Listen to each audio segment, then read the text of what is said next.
Hello everybody, it's George from ShopTo here, and today I have my review summary for For Honor.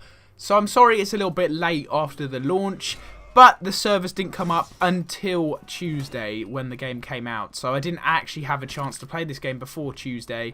Well, I had the betas, but I didn't actually get the chance to play the single player and everything like that until the game was released. So I've put quite a few hours into For Honor, and I've also watched quite a bit of For Honor content as well over the past few days because I really genuinely do enjoy this game.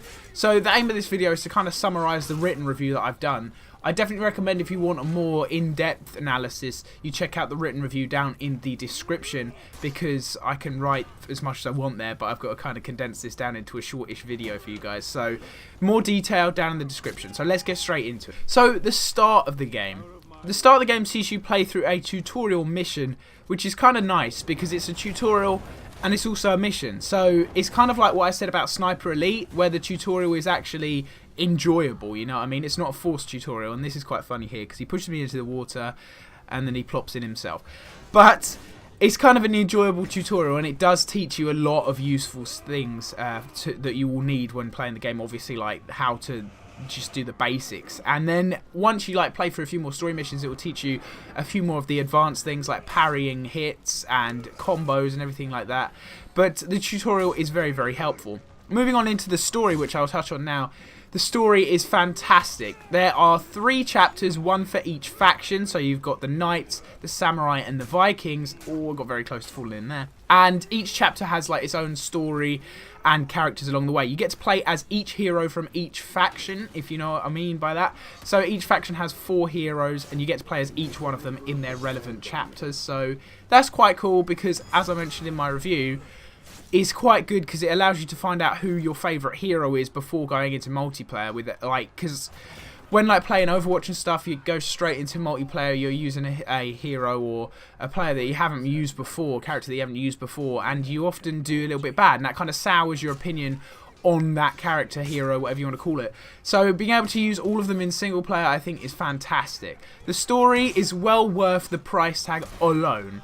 The story is fantastic, and I've very much enjoyed playing it so far, and I will definitely be completing it in the coming weeks when I get a spare minute, because it is genuinely that good. And if you're not a fan of the multiplayer, I think you will be pleased with the package of For Honor's story mode for the price you're going to pay for the game. As for actual gameplay, the combat system in this game is top draw. It really is. It's so fluid with the blocking, the attacking, and it's so easy to get to grips with that it really does set a new high for this kind of genre of game. It is genuinely that impressive. The combo system is also fantastic, allowing you to do some pretty epic moves. As you can see there, I did a little spiral flip and smashed him in the head. It's just so much fun. So many of the things that you do in the game, you're like, wow, that was actually pretty cool. And to think that they've all of these movements have been mocapped by a trained stunt guy is pretty impressive, because some of them are really, really cool. The executions like this right here are fantastic. Unfortunately, they are a little bit limited, as there are only 2 per hero. 2 more can be unlocked via the in-game currency, but they are very expensive. They're like 5,000 and 7,000 each, and you start off with around 2,000, and you get 20 per mission or something like that. It's going to take you an awful long time to be able to unlock those. So I hope they add more in. They're a little bit more affordable later on. Graphically, this game is fantastic also. I didn't notice any problems, maybe a few on the character models where you've got the chainmail armor, but that's notoriously hard to sort out and texture. But the graphics are fantastic, and the settings for these levels are really, really good. And as I said in Sniper Elite, once again, some of these settings are a genuinely cool place to be. You'd want to go there in real life if you had the opportunity. And it just fits the game's theme really, really well. So the graphics are top drawer once again. Another thing that's top drawer about this game. There's just so many plus points to this game that everything's top drawer, you know what I mean? Now, customization. The customization in this game is really, really deep.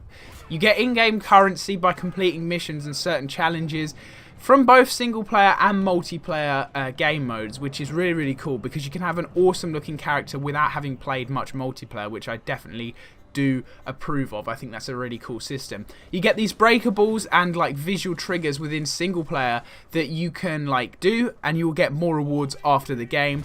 You can earn crates from single player as well, which will get you better rewards the higher level you are, and all of these things will get you more stuff in the game basically. So everything you can earn can be earned by like single player and multiplayer, I think. But you can like craft it with the in-game currency and stuff. What you're seeing right here is me opening a crate, and you can see the in-game currency there. It's called, I think it's called steel, but you get that from doing the single player stuff and playing multiplayer games. So the customization is fantastic. It's really deep. Each hero has a load of customization options, but I'm not too sure how much of an effect like getting better armor and stuff has, because that might be a little bit overpowered in multiplayer. Speaking of multiplayer, this is some multiplayer gameplay.